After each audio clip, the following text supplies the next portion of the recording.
One might argue that if Perrine Vale had kept her opinion behind her teeth, her sister would never have danced with the Alpha King at all. But then again, if the Alpha King had troubled himself to look at a single woman in his own hall, the way a king is supposed to look at them, Perrine would never have been handed the opening in the first place. So really, if one thought about it properly, the entire business was his fault. All of it. Nerys Vale kept the record house at Ashenhold, which meant she was excellent at knowing things and hopeless at being seen to know them.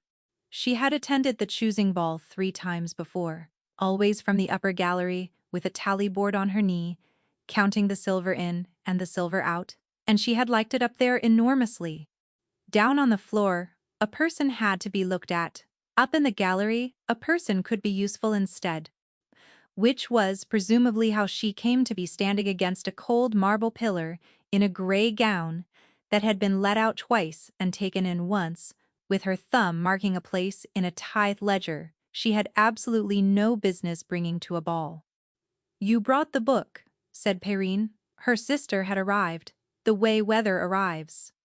Perrine was in dark green, with her throat bare, beautiful in the particular way that made other women rearrange themselves when she entered a room, and she was also, as of the spring, a wolf of the 3rd rank, which, in their mother's house, counted for rather more than beauty. "I brought the book," Nerys agreed. "To the choosing ball. The Eastern tithes close at the quarter. If I do not have the reconciliation on the Chancellor's desk by the morning of the feast day, the whole Eastern ledger rolls into next year, and I lose the year. Nobody cares about the Eastern ledger." "That," said Nerys, "is the exact and only reason it does not reconcile." Perrine laughed. It was a lovely laugh. She had cultivated it. Half a dozen young nobles drifted nearer the way iron filings drift, and Nerys felt the old cold begin under her ribs, because she knew what her sister was, for the same reason she knew a badly kept ledger. She could see the shape of what was coming several lines before it arrived. "Mother says you are to stand where you can be seen," Perrine said. Her words. "I have been standing here for an hour against a pillar." "It is a very good pillar, Nerys." Perrine reached out and straightened her sister's collar, which did not need straightening, and did it slowly enough that everyone nearby had time to watch her do it. "You do understand that you are not going to be the one he asks." "I am aware. I only say it kindly." Perrine's voice went soft and carrying, which was a trick, and a good one. "You are 24. You have never once shifted.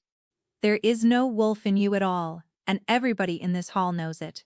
And I would rather you heard it from me than found it out standing, hopeful, in a gray dress at midnight. No Alpha would ever choose you. Not the king. It is not cruelty, it is arithmetic." The nobles laughed. Not viciously. That was the worst of it. They laughed the easy, comfortable laugh of people agreeing with something obvious. The way one laughs when somebody observes that water is wet, and one of them said something about the ledger, and another about the pillar. And Nerys stood with her thumb still marking her place at the Eastern tithes, and discovered that her face had gone still and pleasant all by itself, without being asked, the way it always did. "Arithmetic," she said. "I am rather good at that." Then she took her book and went to find somewhere with fewer people in it. The side gallery ran behind a screen of carved wood, dark, smelling of cold stone and candle smoke, and there was nobody in it but a man leaning on the balustrade with a cup. He was not drinking. He wore a plain, dark coat and no rings and no house colors, and Nerys took him for one of the visiting clerks, and therefore, blessedly, for nobody. "They are loud tonight," he said. "They are always loud." "It is the only skill the room requires." She set the ledger on the rail and opened it and glared at a column of figures that had not improved since the last time she had looked at it. "Working at a ball." "The ball is where they all are," Nerys said. "Half these numbers are wrong, because a man in that hall signed something he had not read, and I find it steadies me to stand near him while I prove it." He turned his head. She could see very little of him in the dark, the line of a jaw, the suggestion of amusement. The eastern holds paid their grain tithe twice this year. Once in the spring on the old assessment, and once in the autumn on a new one that nobody in my house has ever seen written down. Both payments were received. Only one of them arrived anywhere. And when I send the query up, it goes to the chancery and dies there, politely, with a very courteous letter. Perhaps it is only muddle. It is not muddle. Muddle is random. This is tidy. She turned the ledger so he could see, forgetting entirely that he almost certainly could not read it in the dark, and would not have understood it if he could. Look, every one of these irregularities runs the same direction. Muddle loses things in all directions. This only ever loses them one way. And whose fault is that? The king's, said Neris. There was a small pause. That is a large thing to say in a small gallery. It is a true thing to say in any gallery. She shut the book. He signs whatever is slid under his hand. I have his seal on 2 contradictory assessments of the same holdings, 4 months apart, and I promise you he could not tell you what either of them said. He has been on the throne 2 years. He was raised for it his whole life. Not knowing is the one luxury a king does not get to keep. Perhaps nobody has told him. Then nobody is doing their work, and that includes him. Neris tucked the ledger under her arm. There are men in the eastern holds who paid that tithe twice and ate thinner for it, and he has never in his life gone to bed hungry over an accounting error. He does not know how the rest of us live, and he has not troubled himself to find out. You would say all that to his face, would you? I would say worse to his face, said Neris. And I would bring the book. The stranger laughed. It was quiet and surprised, and entirely genuine, and it was the first pleasant thing that had happened to her all evening, and she was still enjoying it when the trumpets went off in the hall below. He set down his cup. You may be right, he said. Then he walked past her, out of the gallery and down the stair, and Neris watched him cross the floor of the great hall through the parting crowd without once slowing, and climb the 3 steps of the dais, and turn, and stand where only one person in the realm was permitted to stand. The herald was still speaking. Neris did not hear a word of it. She was aware, distantly, that her hands had gone cold around the ledger, that the carved screen was digging into her shoulder because she had backed into it, and that down on the dais the plain dark coat was being lifted away by a servant to reveal nothing underneath but a plain dark shirt. Corvin of Ashenhold was younger than his portraits, and considerably less interested in being painted.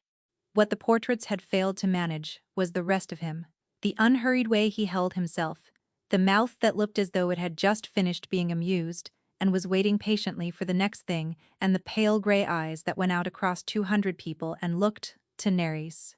Exactly as tired as a man who had spent the last 10 breaths in a dark gallery, being told his failings by a clerk with a letter. Her stomach performed a maneuver she did not authorize. I told the Alpha King, she thought, with great clarity, that he could not read down on the floor. The crowd was doing what the crowd always did. The unmarried women of the great houses were being arranged along the north side by their mothers, with the efficiency of a militia forming ranks, and Perrine was in the middle of them, green silk and bare throat, luminous, absolutely certain. And their mother Ondine stood behind her with a hand on her shoulder, like a woman, steadying a lamp she had spent 19 years trimming, because everybody understood the choosing ball. Everybody had understood it since they were children. The king would come down. The king would cross the floor. The king would ask one woman for the first dance, and whatever else happened afterward, whatever negotiations and settlements, and long dull months of family lawyers, the first dance was the thing itself. It was not a courtesy. In Ashenhold it had never been a courtesy. It was a declaration made with the feet instead of the mouth, in front of witnesses. And the realm had built 400 years of law on top of it. Neris knew that better than most people in the hall, because she was the one who kept the copies. The trumpet stopped. The room went quiet in a long ripple, from the dais outward, and Corvin came down the 3 steps. He crossed the floor. He did not go along the north side. Nerys registered it with a small detached part of her brain that noticed when a number went the wrong way and thought, he has missed the turn, and then thought, no he has not, and then the crowd in front of her began to open, and she understood with a lurch of pure animal horror exactly where he was going. He stopped in front of her, somewhere behind him. A woman gasped, and it was not a small gasp, and it went through the hall like a stone through ice. "You are still holding the book," said the king. Nerys looked down at the ledger, clutched to her chest. She looked up. "Yes," she said. "Would you put it somewhere?" "No." The corner of his mouth moved. He held out his hand, palm up, in front of 200 people, in front of the north side, in front of her mother and her sister, and every noble house in the realm. "Then bring it," he said. "Dance with me." Afterwards, Nerys would spend a great deal of time trying to reconstruct why she did it. She would consider and discard fear, obedience, ambition, and the possibility that she had simply lost her mind. What she arrived at, eventually and unwillingly, was that the last thing anyone had said to her that evening was that it was arithmetic, and that she had believed it completely, and that some small, ungovernable part of her had wanted, just once, for the whole hall to be wrong. She put her hand in his. The musicians began. She had learned to dance the way she had learned everything, out of a book, alone, badly, at 15. She stepped on him twice in the first 8 bars. "You might have mentioned who you were," she said. "You did not ask. That is a coward's answer." "It is," Corvin agreed. "It was also an extremely enjoyable 10 minutes and I did not want it to stop. I called you illiterate. You called me negligent, illiterate was implied, and I have chosen to let it go." He turned her, and she went the wrong way, and he corrected it so smoothly that from the outside it must have looked deliberate. "You also said you had my seal on 2 contradictory assessments 4 months apart. Is that true? Or was it the kind of thing one says in a gallery?" Nerys looked up at him. "It is true. Do you have them?" "I have copies of them in the record house and the originals in a box under my desk, because I did not trust the record house. Something happened behind his eyes. It was brief, and it was not amusement, and it frightened her more than anything else that evening had done." "Good," he said. He turned her again, and this time the turn carried her round to face the north side. And Nerys saw them. Her mother had not moved. Ondine Vale stood exactly where she had stood when the trumpet sounded, with her hand still raised where Perrin's shoulder had been, holding nothing at all, and her face had the particular blankness of a woman recalculating 19 years of work at speed. And beside her Perrine, who had not stopped smiling, because Perrine never stopped smiling in a room with witnesses in it. She was smiling and she was white to the lips, and she was looking straight at her sister, and there was nothing in it that Nerys recognized. For the whole of 1 bar, Nerys felt something rise in her chest that she would be ashamed of later and could not honestly regret, which was that for the first time in 24 years, somebody in that family was looking at her and getting the arithmetic wrong. Then the shame arrived on schedule, and she looked away. "Your Majesty, Corvin, Your Majesty," Nerys repeated. "What is this?" "Because I am not a fool. And this is not a man being charmed by a woman with a ledger, and I would like very much to know what I am standing in." "Not yet. That is not an answer." "No," he said, "it is not." And then the music began to close, the last figure, the turn and the step apart. And he took her hand and did not let go of it, and he said, quietly, only to her, "Do not thank me yet. The string's finished." And into the silence, from the dais, the herald's voice rang out across the hall in the old words, the ones Nerys had copied out in her own hand 30 times for 30 different archives, the ones that had never once meant anything to her beyond a line of ink. "His Majesty has taken the first dance," the herald called. "Let the houses witness it. Let it be entered." 200 faces turned. And Nerys Vale, who had come to the choosing ball to reconcile the Eastern tithes, stood in the middle of the floor with her hand still in the Alpha King's. And finally, far too late, heard what she had just agreed to. She did not sleep. She lay in her narrow room above the record house, with the ledger on her chest like a shield, and listened to the bells count the night away. Going through it again and again, the way she went through a bad column, looking for the place where the error entered. There was no error. That was the trouble. Every figure was correct, and the total was still impossible. By the gray part of the morning, she had assembled a small collection of comforts and was holding them at arm's length to see whether any would bear weight. Perhaps it was a jest. Kings were permitted jests. Perhaps it was a slight aimed at some house she knew nothing about, and she had been the nearest available instrument. Perhaps the herald had spoken out of habit, and the whole thing would be quietly unentered by breakfast. Perhaps nobody had really seen. 200 people had really seen. At the sixth bell she gave it up and went down to the record house, because the Eastern reconciliation was still due, and because there was nowhere else in the world she knew how to be. Bram was already there. That was the first wrong thing. Bram was 17 and had never in his life arrived anywhere before he was required to, and he was standing in the middle of the long room with a broom he plainly had no intention of using, and when Nerys came through the door he dropped it. "Ine said you would not come," he said. "Where is Inez? Getting you bread, and finding out things." Nerys set the ledger on her desk very precisely, and squared it to the edge. "What things?" "It is only that everyone is saying it," he said, miserably. "And half of what everyone says is rot. And Inez is better at telling you rot, from not rot. And also, she said, if I told you first, she would put me in the map cupboard." The door banged. Ains came in with half a loaf under one arm and her sleeves already pushed up, took one look at Nerys standing at her desk in yesterday's grey dress, and set the bread down. "Right," said Ains. "Sit. I have the Eastern tithes to close." "Nerys, sit down." She sat down. Inez pulled up the stool from the copying bench and put herself on it, and did not soften anything, which was the kindest thing anybody did for Nerys that entire day. "It has been entered," she said, "in the night. The clerks of the great register were woken to do it, and the ink is not dry. Declaration of intent sworn before the houses, witnessed by every name that stood in that hall. Your name is in the book, and his name is in the book, and the book is in the vault at the Chancery, with the seal already on the case." The room went a long way off. "That takes a fortnight," Nerys heard herself say. "The entry takes a fortnight.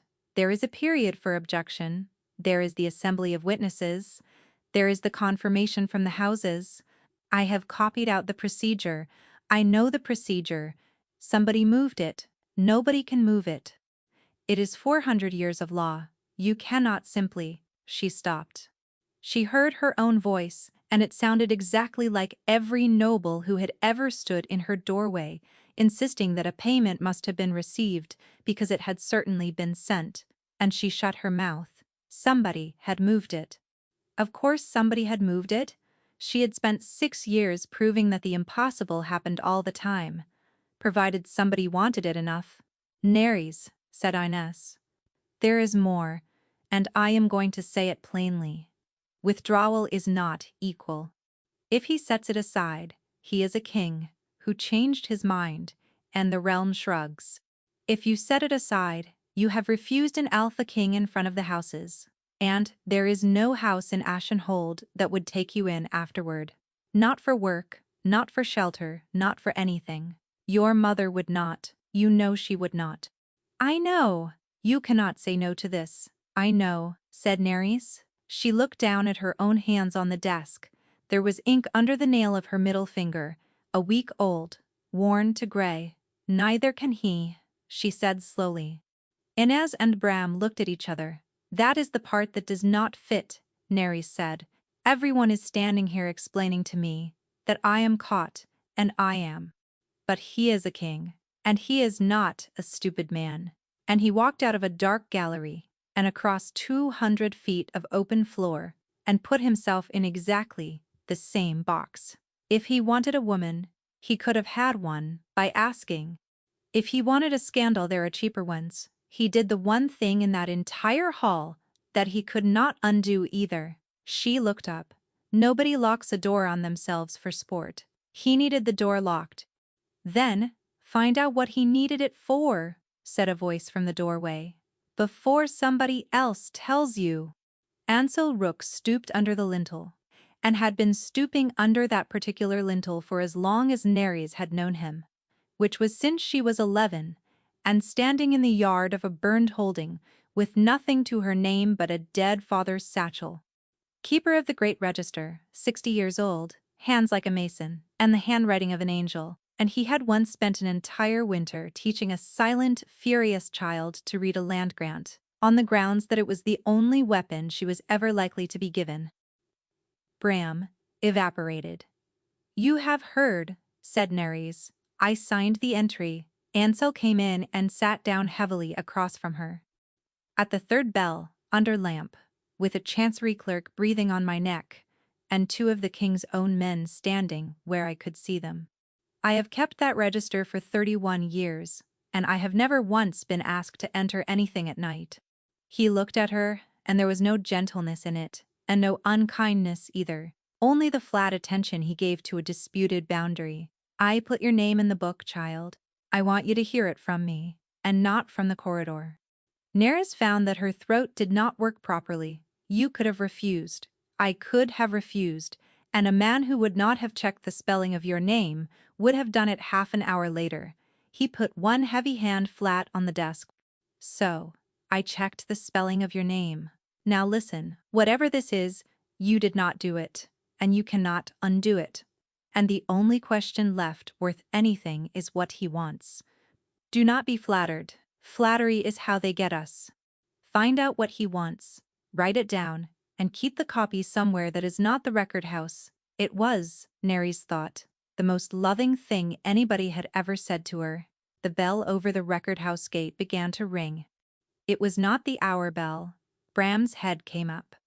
Inez stood, and the stool went over behind her, and none of them moved to pick it up, because the gate bell at Ashenhold rang for exactly 2 things: a death in the royal house, or an arrival that had not been cleared with anyone. Then Neres heard the footsteps in the passage, and there were not many of them, which was somehow far worse than if there had been, not the tramp of a detail come to collect somebody.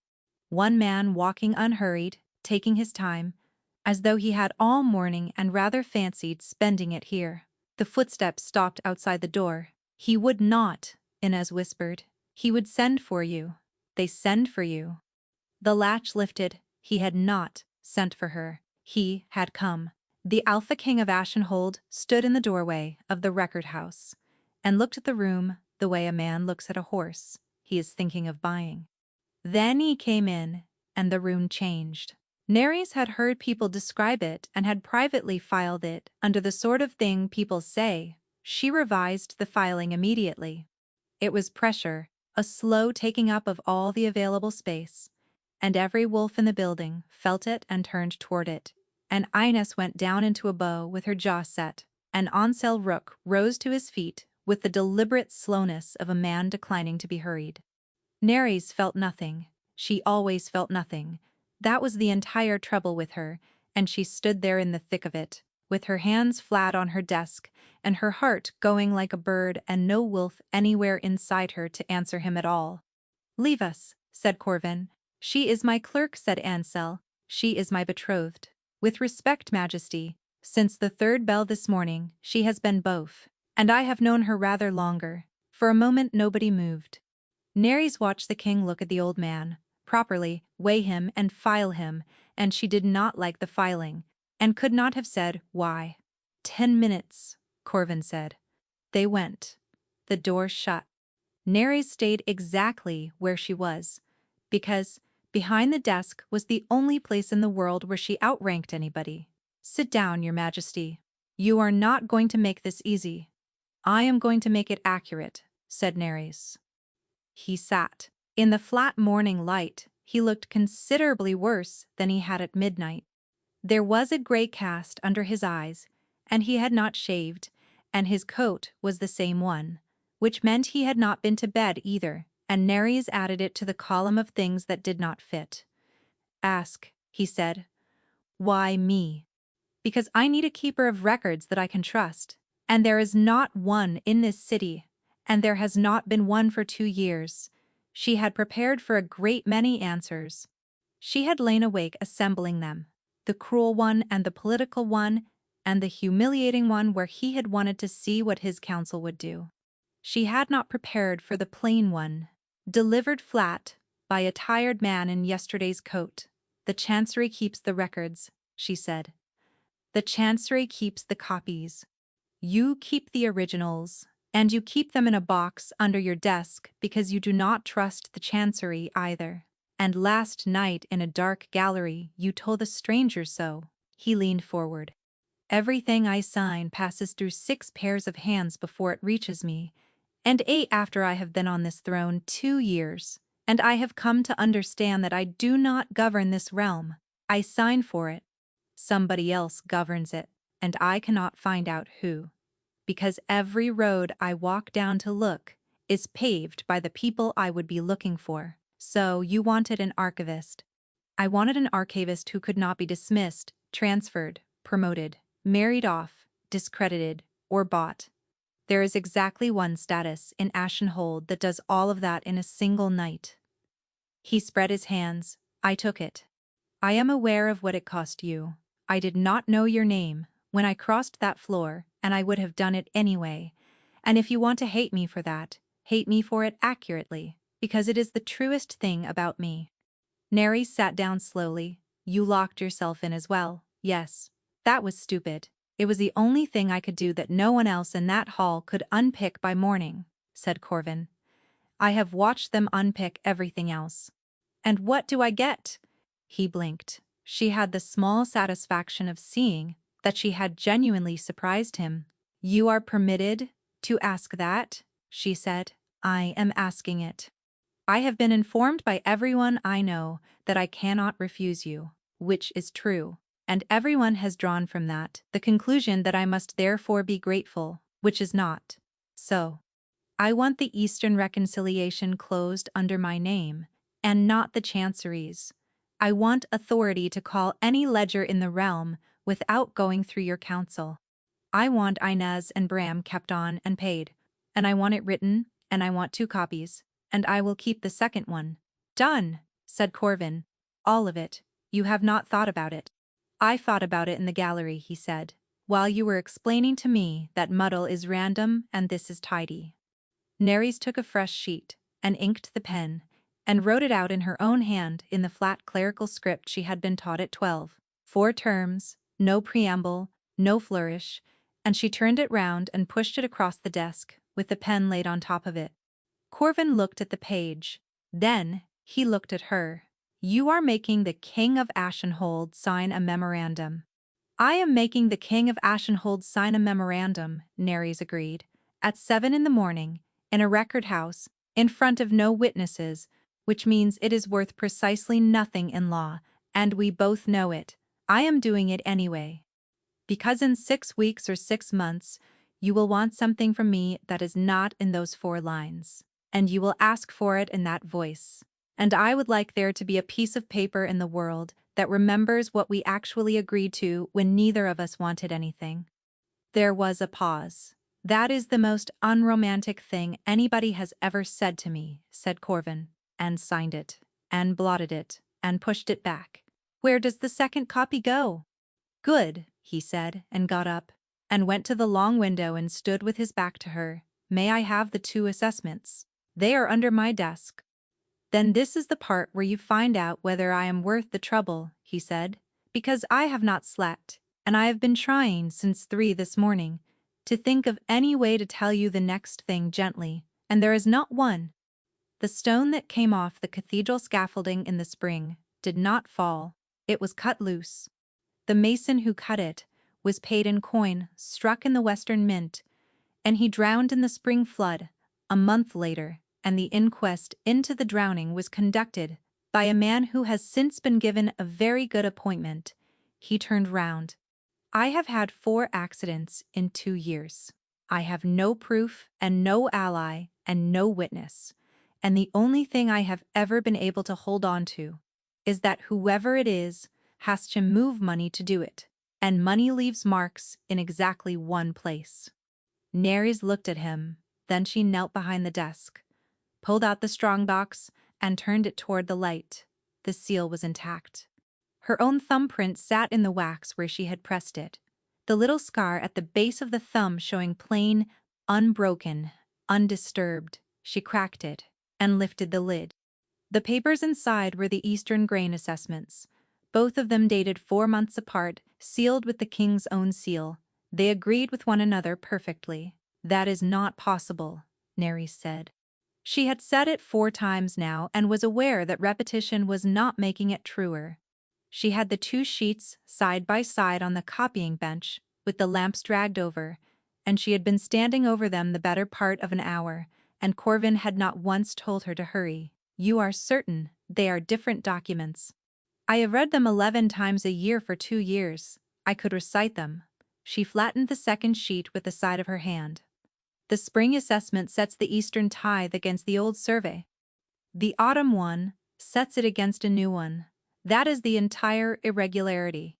And now they both say, the old survey and my seal is unbroken on the box. And either I have gone mad, or somebody has done something to that wax that I do not know how to do, or the box was never the difficulty." She stopped. "Say that again." "The box was sealed. Somebody replaced the contents anyway." He came round to her shoulder and she was abruptly aware of how much of the bench he took up. "So, either they lifted your seal, which you say cannot be done, or they never touched your seal at all, and the sheets you sealed in that box in the autumn were already the wrong sheets." Nerys stood absolutely still. "They swapped them before they reached me." "Can they do that?" "Yes." Her voice had gone strange. "Yes, of course they can. Because I never see the originals leave the chancery. A runner brings them under seal, and I break the chancery seal, and I check the register number, and I copy them, and I seal them again. I check the number. I have never once checked the paper." She put both hands over her mouth for a moment. 6 years. I have been the last honest step in a chain, and I have been sealing whatever they handed me, and swearing to it in my own hand." "Nerys, do not be kind about it." "I am not being kind," said Corvin. "I am asking you to teach me how it was done. I have 4 accidents and a dead mason, and I cannot read a land grant. Sit down and show me." So she showed him. She had meant to march him through it the way she marched the chancery clerks, briskly and from a height, and it lasted about 10 minutes. Then he asked a question that was not stupid, and a better one after it, and somewhere in the second hour, she caught herself pulling a stool round beside him without thinking about it. "Watch the register number," she said. "Everybody watches the register number, which is why the register number is always perfect. Watch the paper instead. Every mill lays its wires differently." She held this spring sheet up against the lamp. "Close and even, 4 to the inch. That is Holloway. Now, this one." He held the autumn sheet up. He was quiet for a moment. "They are not the same at all." "No," said Nerys. "That one is Marrowford, and it is coarse, and the Chancery has not bought a sheet of it since the mill burned 2 winters ago, which means the autumn assessment claims to have been drawn this year on paper that stopped existing before it. Somebody has been working out of old stock." He lowered it slowly.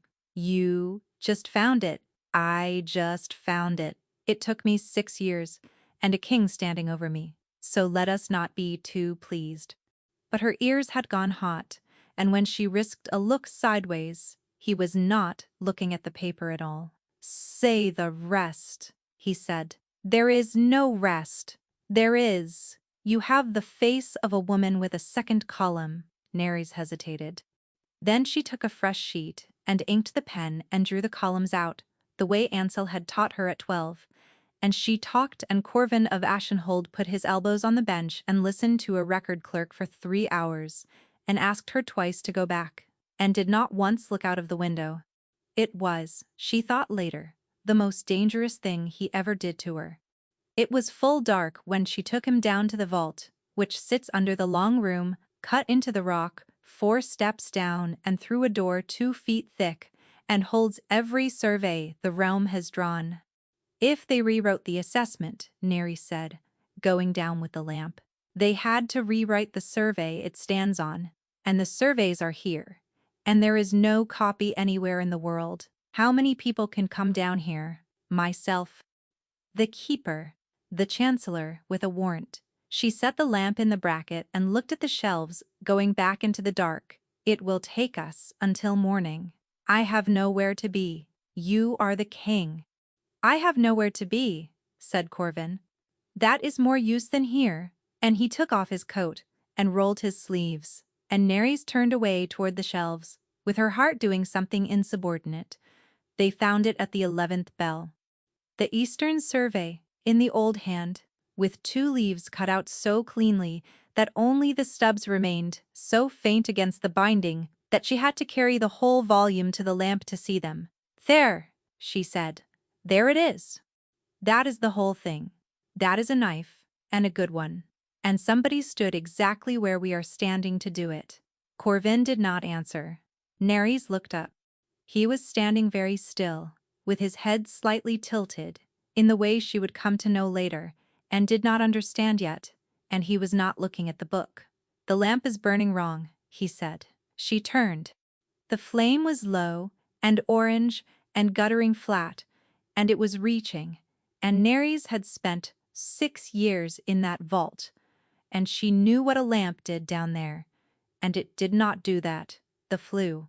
She was up the 4 steps and shoving before she had finished the thought, and the door did not move, and did not move, and the smell reached her at the same moment, the thick sweet stink of oiled rag and something under it that had no business anywhere near 400 years of paper. Wedged, she said, from outside. Get down, get low, Nerys. The stone breathes. Get low. She got the lamp out. She got them both flat on the floor, with her cloak over their faces in the 10 inches of clean air at the foot of the door, and they lay there in the black, with the smoke rolling in a slow ceiling above them, and she counted, because counting was what she had, instead of a wolf. And at the count of 240, the wedge came out, and the cold, clean air came down the steps like water. Inez was shouting. Bram was crying. Nerys got herself upright with her lungs full of glass and looked round for the king. He was sitting on the bottom step with his forearms on his knees, filthy, entirely composed, looking up into the dark of the stairwell. He was not surprised. That was the thing she could not get past afterward, lying awake with her chest aching. Not the fire, not the wedge. That he had rolled onto his back in the smoke, been very nearly murdered underneath his own record house, and got up off the floor, with the face of a man whose supper has been late. That is 5, she said. Corvin got up and dusted his hands. Let us get you into the air, he said. She did not get an answer to that, and she did not get one, for a month. It became, in that month, the shape of the whole business. She would ask. He would answer with something charming. She asked how many attempts there had been and got a remark about her hair. She asked, once, flatly, whether he had brought her into this knowing what it would cost her, and he went quiet long enough that she thought she had him, and then said, yes, and she realized too late that a true answer. He gave her nothing she could use, and a great deal she did not know what to do with, because the trouble with a man who spends every day in your record house is that he is in your record house every day.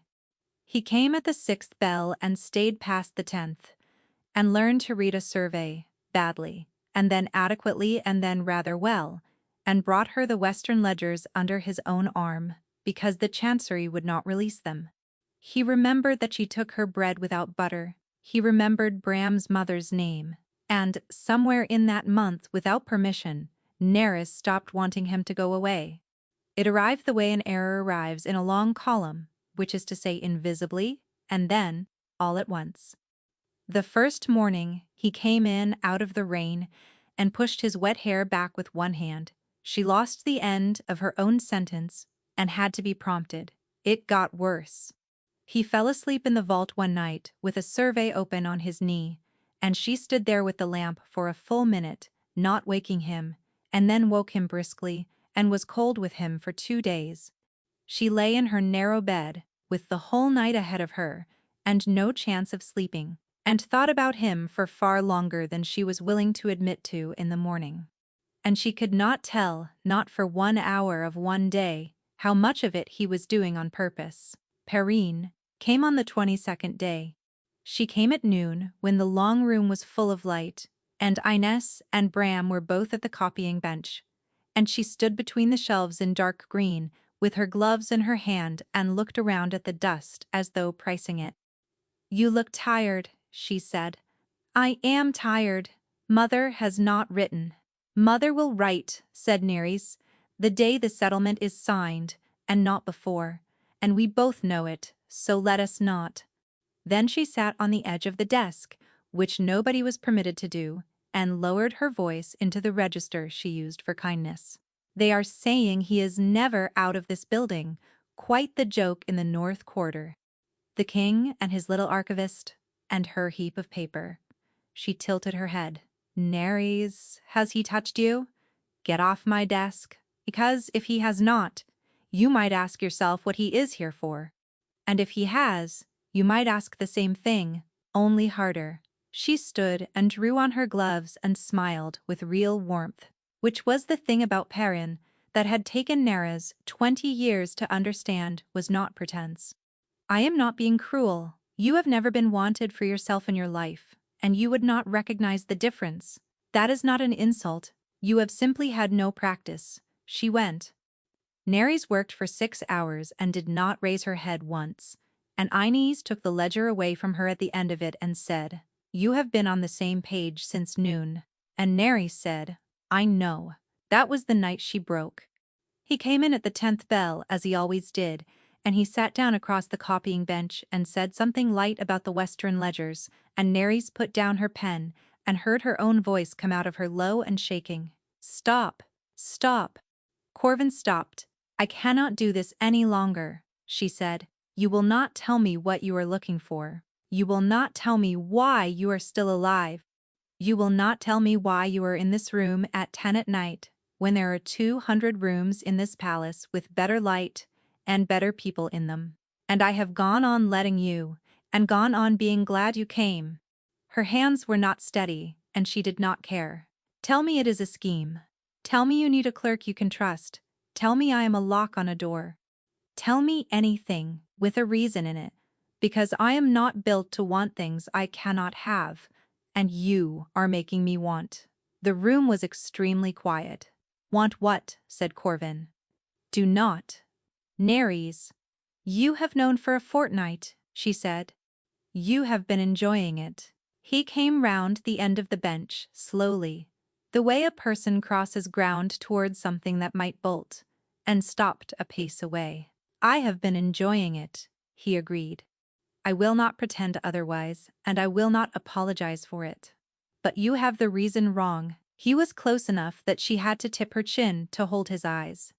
"The moment I say it out loud, you will decide it is strategy, and you will be gone behind that face you do, and I will not get you back. So I have stood here for a month, letting you catch me at it instead. Men like you do not want women like me." It came out as almost nothing. "Say it again," said Corvin, "and mean it, and I will go out of that door and never trouble you here again." His voice had dropped. "Or tell me to prove it."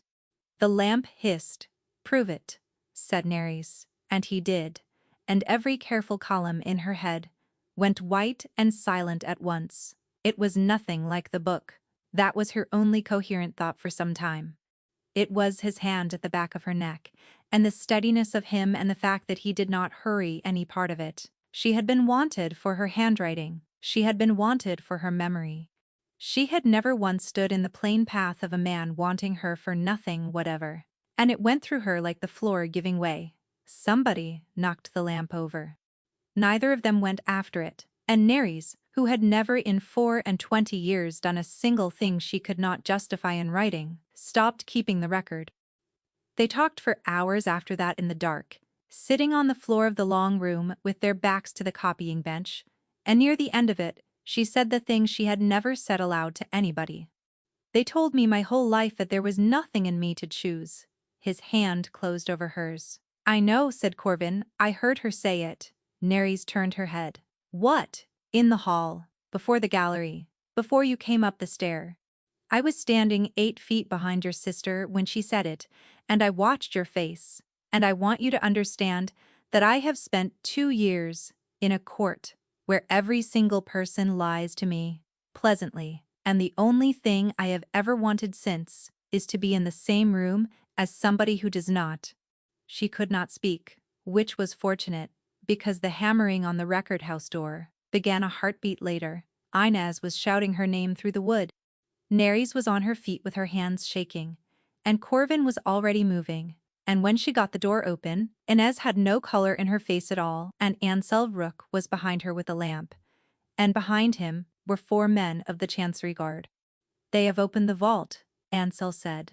Child, listen to me and say nothing at all until I tell you. They have opened the vault, and they have found the 2 Eastern assessments, the true ones, the missing ones. The old man's face was terrible. Under the boards of your room, he said. They held the inquiry in the small council room at the 8th bell, which told Nerys everything before a word was spoken, because a real inquiry is held in the great chamber where the public may stand at the back. She sat on a hard chair with her hands in her lap and listened to a Chancery Under-Secretary explain to 7 men that the 2 authentic Eastern assessments had been recovered from beneath the floorboards of her room, that the seal on her strongbox had been found unbroken, and that the only reasonable reading was that the keeper of the record house had removed the true documents herself and sealed forgeries in their place. It was, she thought, a rather good case. It was also wrong in a way that made her want to laugh. May I speak? You may not, said the Chancellor. Then I shall write it down, said Nerys, and you may all read it afterward. Whoever put those papers under my boards did not want me convicted. If they had, they would have burned them, and there would be nothing left in the world to prove the assessments I sealed were false. Instead, they kept both originals intact and hid them where they were certain to be found.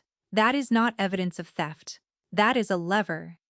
Somebody wanted me out of that building for a fortnight, and the only reason to want that is that there is something in it I have not read yet. The Chancellor's mouth thinned. You are suspended from your office pending. No, said Corvin from the doorway. She is not. He had not been announced. 7 men got up rather quickly. Majesty, the procedure.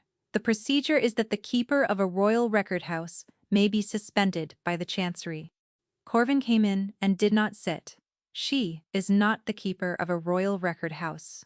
She has been the betrothed of the Alpha King since the choosing ball, which places her household, her person, and her papers outside your reach entirely. And if any of you had troubled to read the entry you swore to witness, you would have known that a month ago. There was a silence, of the kind that has a great deal of arithmetic going on inside it. Nerys looked at the side of his face and understood, at last and completely, that when he crossed that floor, he had not been choosing a woman. He had been building a wall. It ought to have made her cold. She sat there with her whole future in the balance, and felt instead an appalling, disgraceful warmth, and thought, he built it a month before I needed it, and then thought, that is exactly what he would have done, and the 2 would not resolve. The settlement was sworn 9 days later. It was held in the same hall. That was the part nobody had considered, and everybody discovered at once. The same hall, the same north side, the same 200 faces, and rather more of them, because the settlement of a royal betrothal brings out every house in the realm, and this year, a delegation from Austrieth under their own crown prince, who had opinions about the eastern border and had come to sit near a king and see how he behaved. Daenerys stood at the head of the hall in dark red, with the weight of it on her shoulders like wet cloth. Her mother had come. Ondine had written once, in the 2nd week, a short and correct letter, and had sent a seamstress, and Nerys had understood the letter perfectly, and had let the seamstress in, and that was where they were. Perrine had said nothing at all, which was new. "You have gone grey," Corvin murmured. "Are you going to faint on me, before or after the oath?" "After. It would be discourteous. Before. Look at me." His hand found the small of her back, brief, hidden by the fall of her sleeve. "There are 200 people here who have spent a month explaining to one another that you are a clerk I picked up out of a cupboard. In about 4 minutes you will read the Eastern Reconciliation aloud, and they will discover that you are the only person in this hall who knows where the realm's money goes. I have been looking forward to it for 9 days. Do not deprive me." She read it aloud. It took 11 minutes. She did not stumble.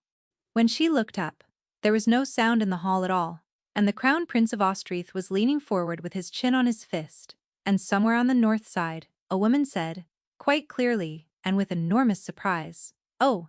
Afterwards, she went out onto the upper terrace to breathe, and he found her there, with the music started below, and the whole city going out light by light beneath them. "You hate this," she said. "It went beautifully." "That is not what I said." Corvin laughed, and then the laugh stopped, and he leaned his forearms on the balustrade and looked at his own hands, and the charm came off him the way a coat comes off. "I have been doing this since I was 19, he said, "smiling at men who are stealing from me, being pleasant to the ones I am almost certain arranged to have me killed. 2 years of standing in a room being liked, so that nobody looks too closely at how little of it I actually hold." His mouth twisted. "I cannot decide any more whether that makes me clever or only—" He stopped. "Only what?" said Nerys. "Nothing. Ignore me. It is the wine and the hour. You have not drunk anything." He smiled. And it was thin, and it did not fit him anywhere, so she reached up and put her hand against his face. His breath caught. The false smile came apart. And then it happened. It came in through her palm, like water through a broken wall, warmth and terror, and a grinding, bottomless loneliness, and relief so violent it was almost grief, and none of it was hers. She could feel the inside of him, distinct and separate and utterly foreign, sitting behind her own ribs. Nerys tore her hand away with a sound she did not recognize. "No," she said. "Nerys, no, that is not possible." She had backed into the balustrade. "I have no wolf. I have never had a wolf. There is nothing in me for that to happen with, and it did not happen, and it was the cold, and it was the hall, and it was nothing." Corvin stood very still. She watched it go through him. The exact moment the wanting turned over into something quieter and worse. "Nothing," he repeated. "Yes, right." He looked out at the city, of course, probably the cold, and his voice had changed, gone careful and courteous. The voice she had never once heard him use on her and had heard him use on dukes every day for a month, and Nerys opened her mouth to take it back and did not, because down in the hall the bell had begun to ring for the oath. The oath of settlement is old and short and is sworn on a cut palm. The king draws the oath knife of Ashenhold across his own hand, and the bride binds it, and the houses witness, and that is all. And it has been that for 400 years. Nerys had catalogued the regalia twice. She knew the knife, the way she knew her own hands, the notched guard, the assay mark of the Corvale smiths under the tang, the third stone gone from the hilt since the reign of the second Corvin. The steward brought the case up the hall on a cushion and opened it, and the king reached for the knife, and Nerys looked down at it. 3 stones. All 3. "Stop," she said. Her voice went further than she meant it to. 200 people heard it. "Do not touch that," said Nerys, "because that is not the oath knife of Ashenhold. That is a copy of it made by somebody who worked from a portrait, and I should very much like to know what has been put on the edge of it." They took the knife away in a cloth, and by midnight there was a word for what was on the edge of it, and it was not a word Nerys had ever needed before. Corvin gave his order in the corridor outside the physician's room quietly to 4 people, and the order was that nothing whatever had happened. "You cannot," said Nerys. There is a crown prince of Austereth sleeping under this roof, and a treaty that is not signed. He did not raise his voice. If it is known tonight that somebody put poison on the oath knife at a royal settlement, we will have soldiers on that border inside a week. Nothing happened. There was a fault in the case. The knife has gone for repair. That is 6, said Nerys. That is 9. She stared at him. You let me stand in that vault and say 5. You said 5. I did not correct you. He rubbed his eyes with the heel of his hand, and for a moment he looked exactly as old as he was, which was young. Go to bed, Nerys. I am asking. She said that she would. She stood in her own doorway for about 30 breaths, and then turned round and followed him, because there is only so long a person can be told to go to bed. He did not go to his chambers. He went down through the sleeping palace to the record house, and let himself in with a key she had not known he had, and went 4 steps into the old vault, and Nerys stood at the top of the stair in her stockinged feet and watched the lamplight come up. He was not at the surveys. He was at the far end in the presses, where nothing lives but old private business, and the volume he had open on the reading slope was bound in grey calf, and she knew it at 40 feet, because she had spent 13 years not looking at it. The Register of Wardship. Whose ledger is that? Said Nerys. Corvin did not startle. He put one hand flat on the open page, which she noticed, and did not move it, which she noticed more. Come down, he said. Whose ledger is that? You know exactly whose it is. It is mine. She came down the 4 steps. That is the entry for a girl of 11 taken out of a burned holding in the Eastern Reach in the year of the long frost. And it is my entry, and it is the only page in the world that says where I come from. What are you doing with your hand on my life at 2 in the morning? Nerys, say something, she said quickly, because you are extremely good at this, and I would like you to be bad at it just once. And Corvin, who had never in a month been caught without a sentence, said nothing for a very long moment. I have been investigating Ansel Rook, he said. The words did not go in. They sat in the air, arranged in the wrong order. Ansel, she said, since before I ever heard your name. He took his hand off the page. The money does not move through the chancery. The chancery only signs. It moves through the register itself, because a false grant with a true register number is not a forgery, it is a fact. And there is one man in Ashenhold who can put a true number on anything he likes. Every road I have followed for 2 years ends in the Great Register, and the Great Register has had one keeper for 31 years. He raised me, I know. He came to a burned holding and found a child in a yard, and he carried me out, said Nerys. Her voice had gone up. He sat with me every night for a winter, because I did not speak. You do not know him. You have read his handwriting for 2 years, and you think that is knowing him. Ask me why he was there, said Corvin. Nerys stopped. The Eastern Reach is 9 days' hard riding from this city. He turned the wardship volume gently round to face her. Ansel Rook was keeper of the Great Register. He had no cause to be in the Eastern Reach at all. He arrived at your father's holding the morning after it burned. Not a week after. The morning after, he put one finger beside the ink, without touching it. And the 2 leaves cut out of the Eastern Survey in this vault, the ones that would tell us what that land was assessed at before any of this began, are the leaves that cover your father's holding. It starts with you. It has always started with you. I did not know that when I crossed the floor of that hall, and I have known it for 12 days, and I could not find a way to say it. The vault was very cold. Say the rest, said Nerys. There is no rest. There is. Her own voice came out flat and strange. You have the face of a man with a second column. He closed his eyes.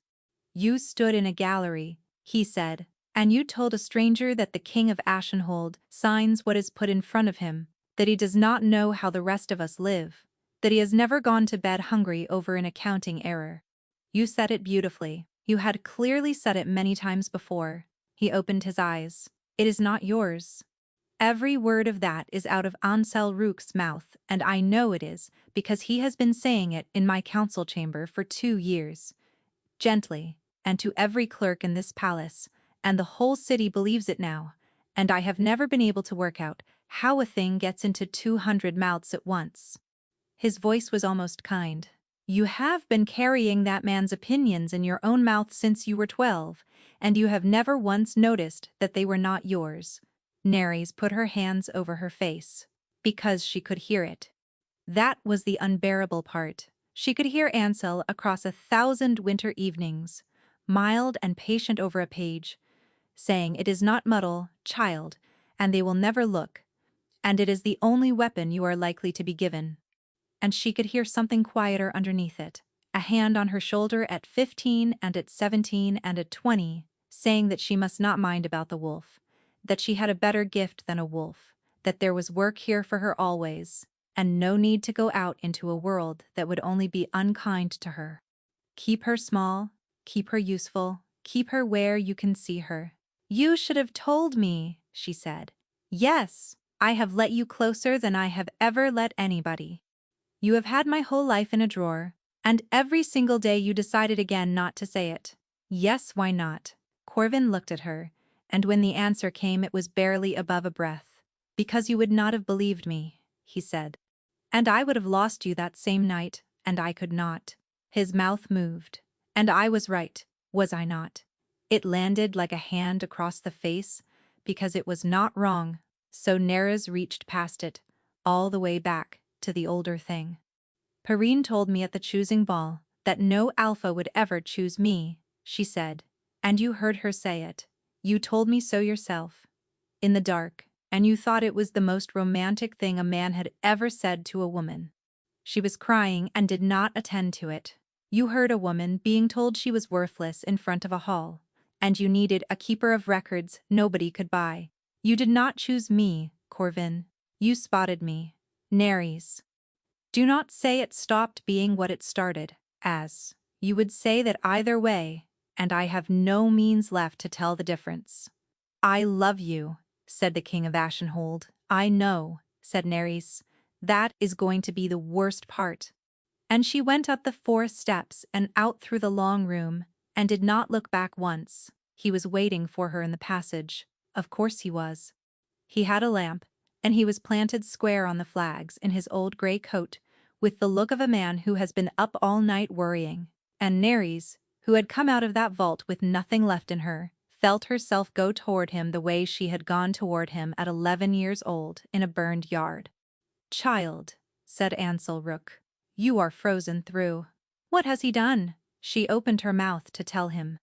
And some small, cold, clerkly thing at the back of her skull, the part that had never once stopped adding up columns even at funerals, said quite distinctly, he is between you and the stair. Nerys let herself cry. It was not difficult. He has been reading my wardship, she said. Ah. Ansel's face did something complicated. Then you had better hear the rest from me. I have kept it 13 years to spare you, and I see now that was a coward's kindness. He drew a folded paper from inside his coat. This is the order for the burning of your father's holding. It carries the seal of the old king, and the hand that drafted it belongs to the man who has had your ear for a month. Cess? The paper was heavy and old and long folded. The seal was perfect, and the hand was very good indeed. She held it up to the lamp. Wire lines, close and even, 4 to the inch. Halloway. 13 years ago there had been no Halloway paper anywhere in the realm, because there had been no Halloway mill. Check the paper, child. Everybody checks the number. I see, said Nerys, and let her hands shake, which was not acting. Where has he been? Ansel asked gently. The king. Where is he now? In the vault. He does not know I came out. Good. The old man let out a breath. Then we have until morning. The Prince of Ostrith is under this roof. A man who burns his own eastern holdings and puts poison on his own oath knife to be pitied is not fit to hold a border. And there are 4 houses ready to steady the realm the day he falls. And I will not pretend I am not one of them. but it cannot come from me. I am a clerk. They will say I reached for it. He put both hands on her shoulders and his eyes were wet, and Nerys understood with distant wonder that he meant every part of it. It has to come from you.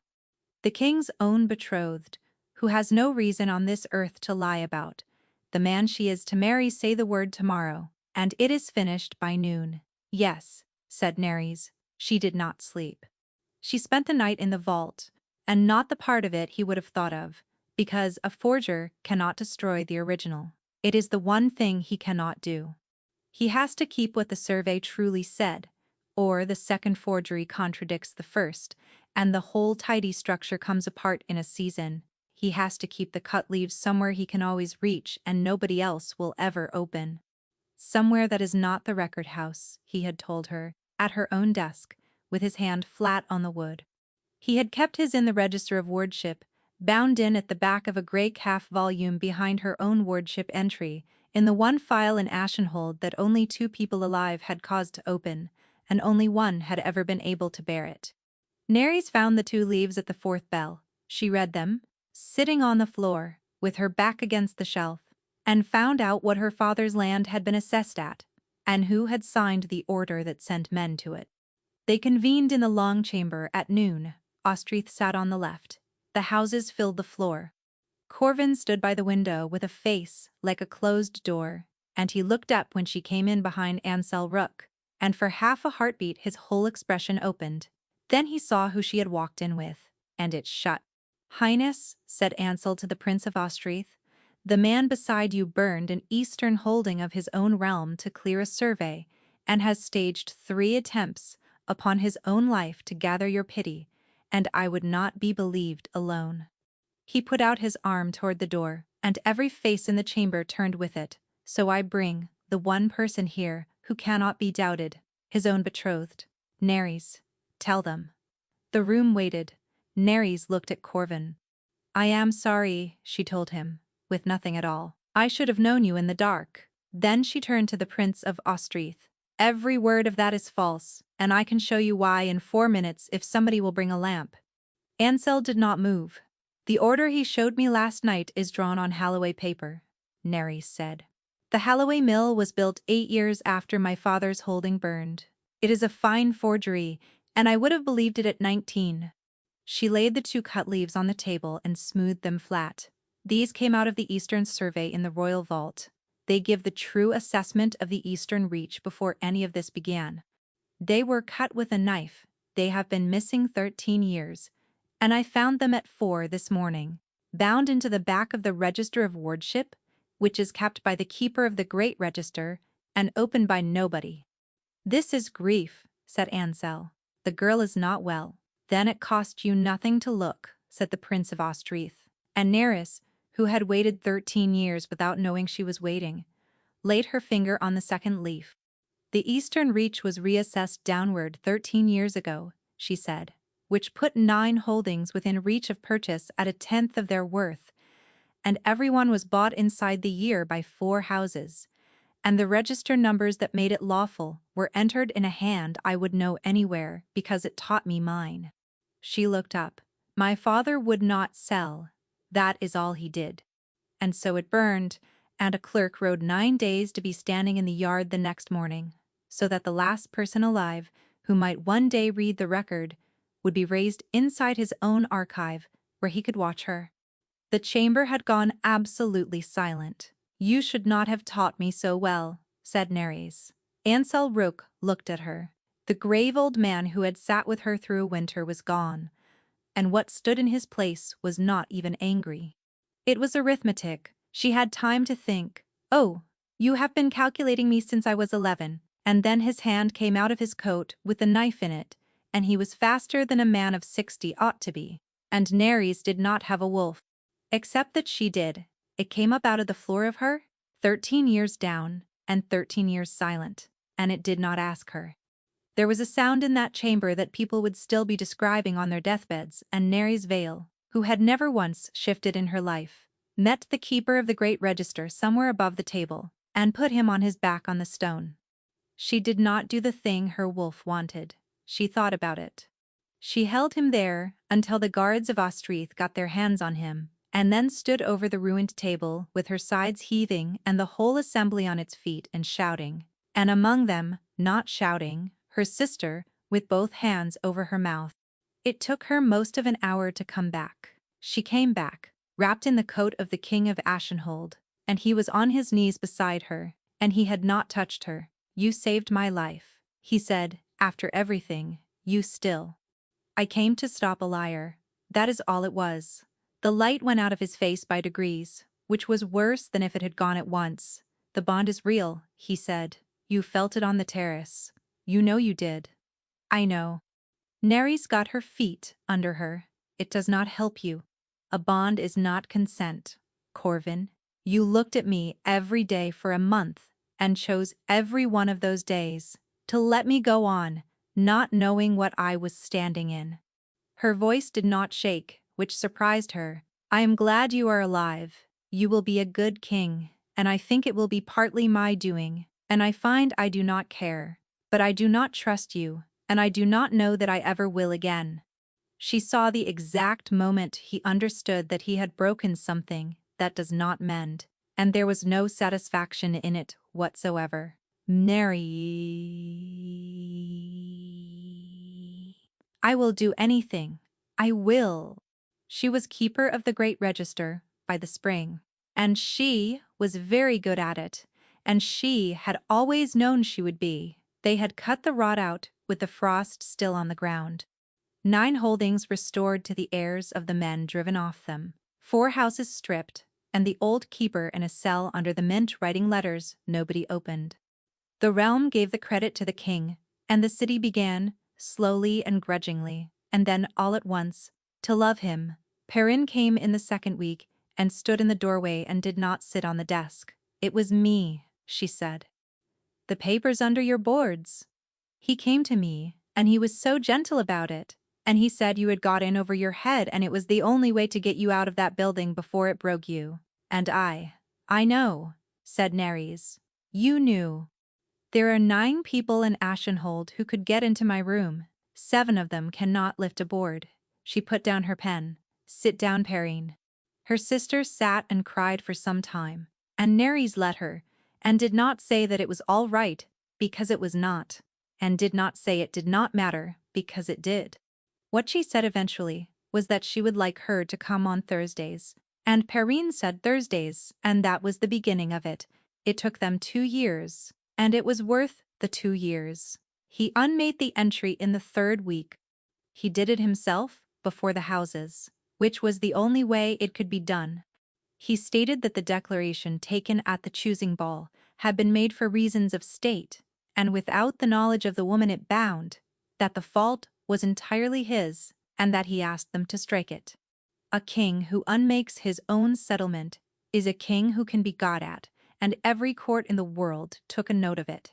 He did it anyway. When it was struck, he sent her the entry number on a plain slip in his own hand, with nothing under it but the word "free." Then he began to court her properly, which is to say badly. Flowers arrived, and she sent them to the almshouse. He found reasons to be in corridors. She was walking down. He sat across the council table from her twice a week, and she gave her reports to the ceiling above his head. And once he said, "Keeper, might I have a moment?" in a voice that was not a king's voice at all, and she said she was wanted in the vault, and went to the vault, and stood in the dark for 20 minutes doing nothing whatsoever. He wrote to her, 2 and 3 a week, in his own hand. Some were 4 lines about a pension dispute, as though her honest answer were still worth having. One said only that he kept trying to find a larger word than sorry and there was not one, so he would go on sending the small one. One said he had spent 2 years being liked by everybody and never once being known by anybody, and that she had done it in a month with a ledger, and that he had been so frightened of losing it, he threw it away himself to get the waiting over with. She did not answer any of them. She did not burn any of them either, and the bond sat under her ribs all that time, like a lamp left burning in an empty room. Leave a bond open and it deepens. Leave it shut and it is supposed to wither. Hers did not wither, it waited. Inez had opinions. So did Bram. Good, said Inez in the first month. Let him bleed. By the fourth month it was. He has restored 9 holdings and written you what? 40 letters. 43, said Bram, who had apparently been counting. By the 6th month, Inez put both hands flat on the desk. Keeper. With respect. The man is miserable. You are miserable. And the rest of us have to stand here and watch it. I was used, said Nerys. I am not queuing up for another turn. In the 7th month a letter came that was different, Nerys. You have made yourself clear and you were right to. I have been asking you to carry the work of forgiving me on top of everything else you carry. And that was the same thing I did to you before. Only wearing better clothes. I will stop now. I hope you will let me keep the Thursdays free in case you ever want the register discussed. Corvin, she read it twice. This is what you wanted, she told herself. He kept his word. No letters, no flowers. He nodded to her in corridors and said, Keeper, evenly, never coldly, never once looking away first, and he was simply and entirely done. She got through 9 days. On the 10th, the choosing ball came round again, because it comes round every year whatever else has happened, and Nereus attended it as keeper of the great register, in dark red, with no ledger, standing on the floor near the north side, because she was expected to be seen. The trumpets went, the room turned, and Corvin of Ashenhold came down the 3 steps of the dais into a hall that had been talking about nothing else for a fortnight, and crossed the floor, past the north side, past every unmarried daughter of every great house in the realm, and stopped in front of her. There is no entry tonight, he said. I have had the clerks stood down. Whatever happens in the next 4 minutes binds nobody, and is witnessed by no one, and every person in this hall knows it, which is why I made quite sure they all knew it before I came down. His voice was not steady. You are the only person in Ashenhold who can refuse me in front of 200 people and walk out of here with everything she has. So, he held out his hand, palm up. Dance with me, said the king. Please. You did not bring the book? He said. No, said Nerys. I did not bring the book. And she let the lamp under her ribs come up, and did not shut it, and across the 18 inches between them, she felt him feel it, and watched a man who had been done for 9 days come entirely apart in the middle of his own great hall. Ask me again tomorrow, she said. Nerys, tomorrow, when there is nobody watching and no music playing and nothing whatever to be gained by it. Her chin came up. Ask me on an ordinary morning in a room with no one in it, and find out. It took him 4 months. He asked on ordinary mornings, in the long room and the vault, and once across the council table, until Inez threatened to resign in writing. He asked badly and beautifully, and once with so many flowers, the record house smelled like a funeral for a week. And every day, Nerys told him to ask again, tomorrow, until one unremarkable Thursday in the autumn, she looked up from the Eastern reconciliation at the man in her doorway with 2 cups of tea going cold in his hands, and said yes. The whole city came out for it. The boy king nobody had taken seriously, and the plain clerk with no wolf in her, who turned out to have both a wolf and the entire realm's accounts. Perrine stood at her shoulder and held the flowers, and cried harder than anybody. No taking it back, Corvin murmured when it was done. I had a sister tell me once that no alpha would ever choose me, said Nerys. It was arithmetic, apparently. And I have checked her figures, she said, and they do not reconcile.